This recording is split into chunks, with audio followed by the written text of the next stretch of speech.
Bonjour à tous, aujourd'hui nous allons poursuivre la série de vidéos dédiées aux OPCI et nous allons nous pencher sur les avantages et inconvénients de ces derniers. Commençons sur une note positive et voyons d'abord les avantages dans un premier temps. Investir dans un OPCI a, je dirais, à peu près 5 avantages bien distincts. Tout d'abord, l'OPCI est un produit d'épargne accessible, puisque les souscriptions sont ouvertes en moyenne à partir de 1 000 €. Cela veut dire que ce sont des produits qui s'adressent aussi bien aux profils financiers légers comme conséquents.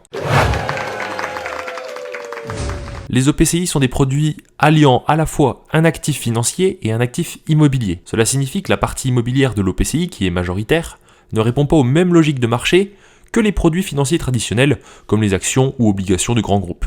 Ainsi, en cas de défaillance des marchés, cela permet de vous protéger et de protéger une partie de votre portefeuille des aléas.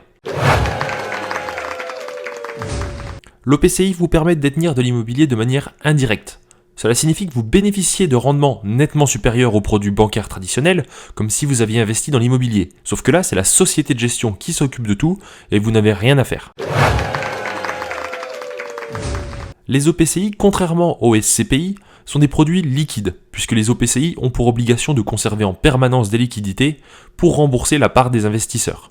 Le délai de remboursement moyen des parts est d'environ 3 semaines, contre plus de 6 mois dans certaines SCPI.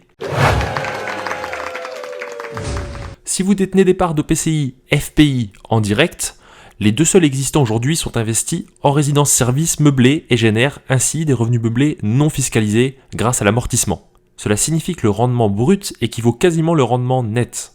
Si en revanche vous souhaitez investir dans des OPCI SPICAV, alors vous pouvez détenir les parts par biais de contrats d'assurance vie et ainsi bénéficier de la fiscalité de l'assurance vie au lieu des 30% de flat tax prévus de base en direct.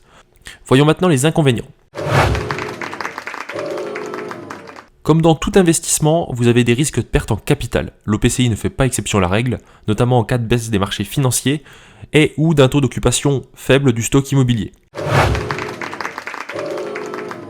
Les rendements des OPCI oscillent entre 4 et 6% à peu près.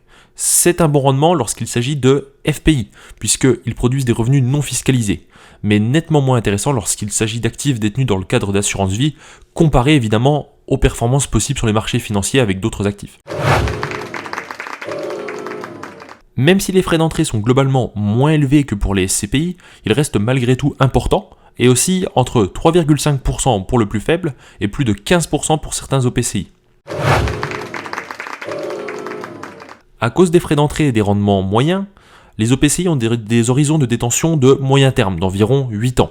Et leur seuil de rentabilité, c'est-à-dire la durée de détention minimum pour ne pas connaître de perte en revendant vos parts, oscille entre quelques mois à plus de 4 ans pour certains.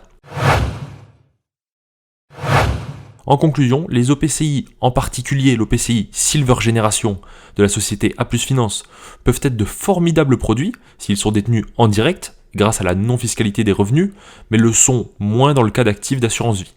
Ce sont des produits de diversification qui ont leurs avantages et inconvénients et ont malgré tout à fait leur place dans une stratégie boursière ou patrimoniale. Voilà, c'est tout. J'espère que la vidéo vous a plu et si avant de quitter la page vous pouviez vous abonner et liker la vidéo, je vous en serais très reconnaissant. Merci à tous, au revoir.